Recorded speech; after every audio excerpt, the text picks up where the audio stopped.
Everybody, it's your Minecrafter here, and today I am doing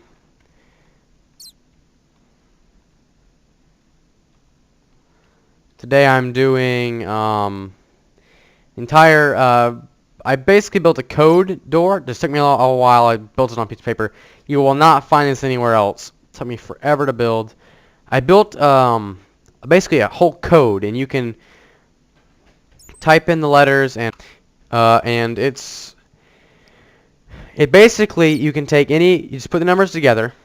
You can just type in whatever code you want. It cannot be all 9, and honestly, there is no pattern. I mean, computers can do patterns because they have a greater than or less than if-then statement, basically. But when it comes to this, no, that does not happen. This is different. This is a bit system. Basically, I need something called I use two kind of big factors in here. I use something called I actually built it myself, not knowing that it actually existed yet. It was I need something that would hold a bit of redstone, a bit of data, which is like it's now called a T flip-flop. And basically, one side is with redstone, the other side is not. And if you light the one that does not have redstone on it, it will light up and the other side turns off. It basically holds a bit of data. The other one I had to pull off the internet. I knew what a logic gate was from my earlier computer experience, but I did not have any clue that it was actually built. I needed to find one in Minecraft because they're extremely hard to build, especially in Minecraft. In real life, they're easier to build than they are in Minecraft.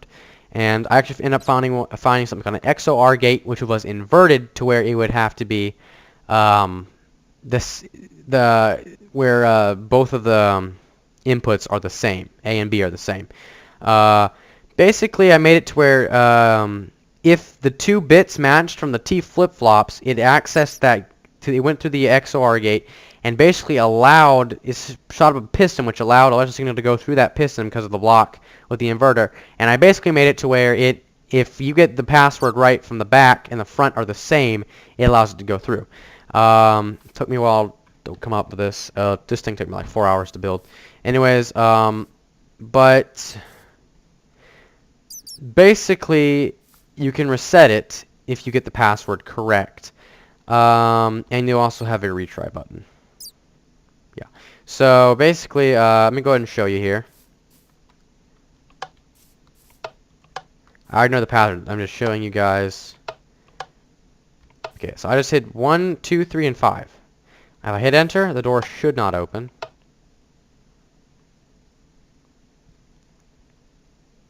Yeah, it didn't open. And if all I gotta do is hit retry. Okay, and then I gotta hit enter.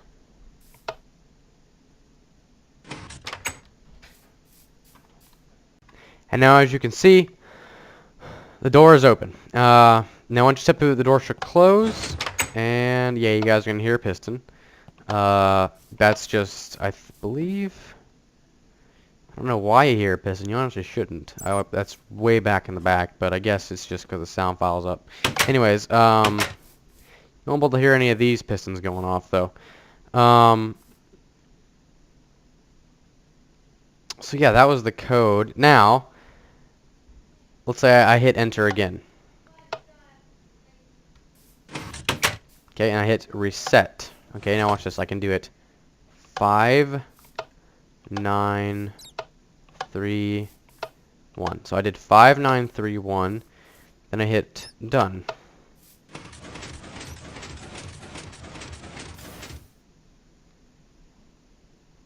Yeah, okay.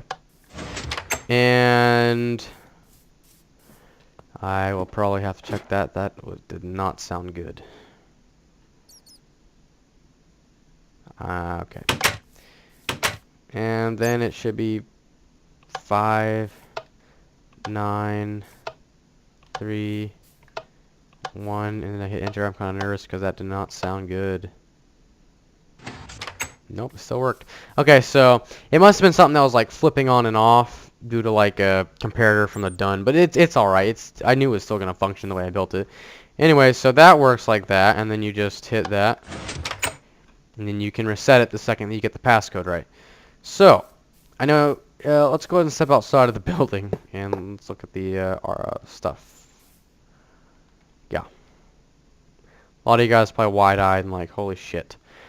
This is maybe 4 hours to make. Um,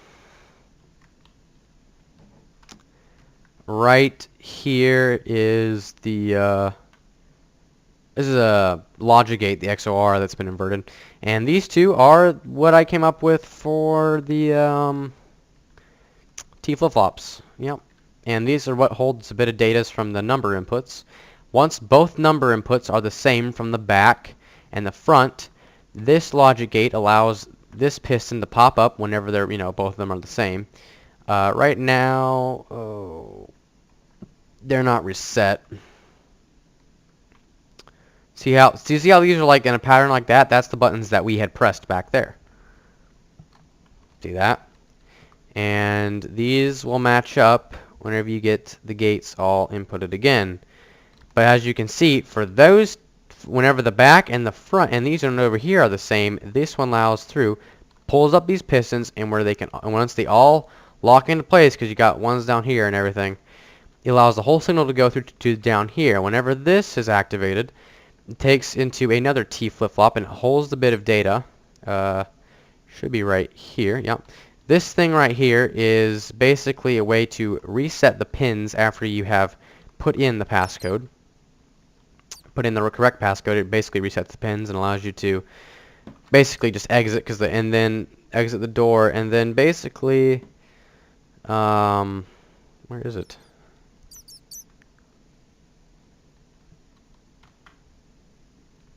Okay, this over here basically allows these pins to be pushed up for you to be able to change the back access route, because this right here is where the reset button comes out of, which is right here is where this reset button comes out. Comes over here and turns on this T flip-flop. This T flip-flop gate, oops, why is that there?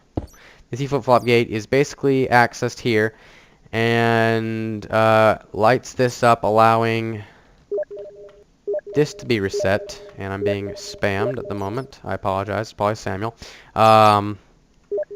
It basically allows this to be reset, and these turn off, and the ones over here flip on, allowing you to change the back but not the front. Once the back has been changed, that's how you can reset the passcode, because the back has to match the front. So there's a mind twister, I know. Oh yeah, and then this is the one that comes down from the stairway whenever you have everything correct. This basically will reset all of these, which are the T flip-flops, back to their 0 position instead of their 1 position. Once that is complete, this T flip-flop is activated, allowing you to access the reset button by picking up this piston. That's the piston that you're hearing is the one that's allowing from the reset button. Sadly, Minecraft doesn't really have any real circuitry advantages like a real computer does, so it's gonna have to be pistons. And then finally, this over here will just open up the door for you to be able to get out in case you don't want to get out. Don't even have to, reset the code. But the whole, and then that thing right there basically will route back into putting the T flip-flop back to the way it was supposed to be positioned, and up here, and then it sends a signal down to here, resetting this T flip-flop back to the way it was supposed to be positioned as well, turning off the whole system and resetting everything available for you to be able to get back in there and do your thing again. This took me a long time to come up with. I think like a day of my time. I actually came up with it while I was walking around Disney. I just started thinking. But basically, yeah, that is the whole thing, and it took me a long time. These are the buttons that come out and build it. I mean, I don't know many people that, really maybe think this is intelligent thinking or what. Maybe they think it's stupid, but it works. It works good. And let me just reset this back to what was our code here? I think it was.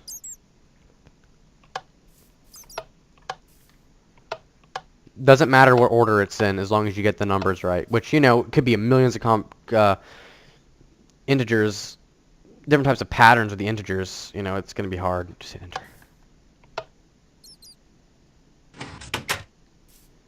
Simple. Okay. Reset. Done. Walk through here. The whole thing should be reset. Okay, there is it, and that's how I built a code door with a reset button to reset the password and do whatever you want. Hope you guys enjoyed. Please like, please subscribe, and this is Drew Minecraft signing out. Thank you.